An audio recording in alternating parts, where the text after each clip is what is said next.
Shalom, perkenalkan nama saya Siti Anastasia Kakampu, kelas A6 semester 1, Fakultas Ilmu Keperawatan, Universitas Pembangunan Indonesia Manado. Tujuan pembuatan video ini untuk memenuhi tugas ujian tengah semester mata kuliah Agama Kristen oleh dosen pengampu Dr. Pendeta Yesi Jacob, STH, MTO. Baik, saya akan mempresentasikan makalah saya yang akan dimulai dari pengertian pergaulan bebas. Menurut KBBI, pergaulan diartikan sebagai aktivitas menjalin pertemanan dalam kehidupan bermasyarakat, sementara kata bebas berarti lepas atau tidak terikat. Secara bahasa, pergaulan bebas bisa disebut sebagai pertemanan yang bermasyarakat yang terlepas atau tidak terikat. Pergaulan bebas juga diartikan sebagai perilaku menyimpang yang melanggar norma agama dan norma kesusilaan. Pasalnya, dalam pergaulan ada batas-batasan yang perlu diperhatikan, baik berdasarkan jenis kelamin, budaya, suku, agama, dan lainnya. Berikutnya, macam-macam pergaulan bebas. Beberapa contoh dari pergaulan bebas antara lain: pertama, penyalahgunaan narkoba; kedua, seks bebas; ketiga, mabuk; keempat, mencuri; kelima, tawuran. Kelima ini biasanya sering dilakukan oleh para remaja di kalangan saat ini. Kita masuk dalam pengertian narkotika. Narkoba adalah singkatan narkotika, psikotropika, dan obat terlarang. Narkotika adalah satu obat yang berasal dari tanaman atau bukan tanaman, baik sintesis atau semi-sintesis, yang dapat menyebabkan penurunan atau perubahan kesadaran, hilangnya rasa nyeri, dan dapat menimbulkan ketergantungan, baik jika dimasukkan ke dalam tubuh, baik melalui oral, dihirup, maupun disuntikan. Dapat mengubah pikiran, suasana hati, dan perasaan perilaku seseorang. Faktor-faktor penyebab penggunaan narkoba.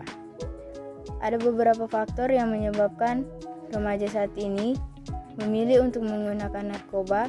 Di antaranya, yang pertama, untuk mencoba, ingin tampil beda, kurang percaya diri, akhirnya menjadi adiksi atau ketergantungan. Kedua, menggunakan narkoba sebagai gaya hidup. Ketiga, pengaruh lingkungan. Keempat, pergaulan yang salah, tekanan kelompok sebaya, dipaksa, diancam, dijebak, akhirnya terjerumus ke dalam penyalahgunaan narkoba. Kelima, tekanan belajar sehingga mencari cara untuk meningkatkan tahan daya tubuh melalui penyalahgunaan narkoba. Kita masuk dalam pandangan Alkitab. Dalam pandangan agama Kristen, penyalahgunaan narkotika dan obat-obatan terlarang atau narkoba merupakan tindakan dosa yang melawan hukum. Meskipun dalam Alkitab tidak memuat secara literal, namun tentu ada banyak ayat Alkitab yang berbicara secara jelas dan spesifik yang berbicara soal penyalahgunaan minuman alkohol yang menghasilkan keadaan mental yang terganggu. Dalam kitab Efesus 5 ayat 18 menjelaskan larangan akan mabuk oleh anggur karena anggur menimbulkan hawa nafsu.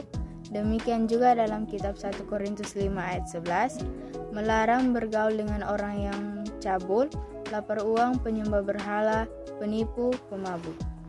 Alkitab menyebut bahwa pemakaian obat-obatan berada dalam kategori yang sama seperti mabuk.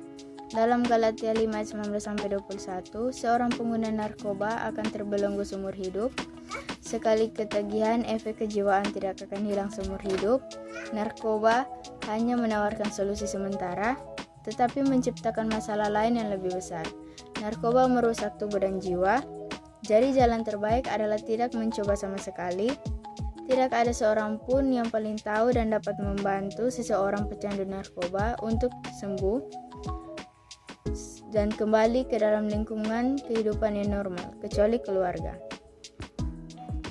Oleh sebab itu, peran orang tua dan keluarga sangat penting bagi anggota keluarga yang menghadapi suatu masalah. Dukungan keluarga terhadap anggota yang terjerat narkoba sangat besar pengaruhnya dalam penyembuhan.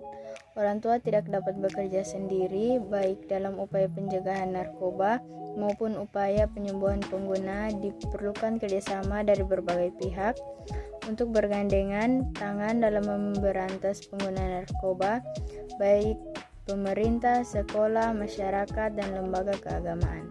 Gereja memiliki tanggung jawab yang besar dalam menyadarkan umat akan bahaya narkoba. Gereja dalam hal ini pendeta jemaat sebagai pemimpin umat harus berperan aktif dalam mensosialisasikan bahaya penggunaan narkoba. Baiklah, saat ini saya akan mempromosikan kampus saya, yaitu Universitas Pembangunan Indonesia Manado. Kampus kami sudah terakreditasi B, jadi bagi siapapun yang ingin masuk, ayo masuk di UNPI. Karena jika kalian masuk di UNPI, itu artinya kalian tidak salah pilih. Terima kasih.